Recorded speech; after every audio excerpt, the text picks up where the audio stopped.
पाक चीन strategic partnership को नई बुलंदी तक पहुंचाएंगे। सीपैक को मुश्तरका तामीर के शोबे में मिसाली मनसूबा भी बनाएंगे।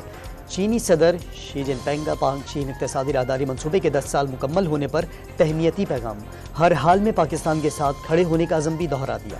चीनी नायब वज़ीर आज़म ही लिफेंग के army chief general Asim Munir से मुलाकात, बाहमी दिलचस्पी के उमूर और दिफाई ताउन पर तबादला ख्याल, तमाम शोबों में दो तरफा ताउन को मजीद बढ़ाने और मजबूत बनाने की ख्वाहिश का अदा। सीपैक के 10 साल मुकम्मल, दूसरे मरहले में स्पेशल इकोनॉमिक जोन्स का जाल बिछाया जाएगा। पाकिस्तान अपनी मसनूआत चीन को बरामद कर सकेगा। मंसूबे की 10वीं सालगिरह पर पुरवकार तकरीब, यादगारी सिक्का भी जारी। अमजद वाना को नया चेयरमैन FBR तैनात कर दिया गया। वफाकी काबीना ने सर्कुलेशन के जरिए तैनाती की मंजूरी दी, नोटिफिकेशन जारी। और इंग्लैंड ने 5वें टेस्ट में ऑस्ट्रेलिया को 49 रन से शिकस्त दे दी।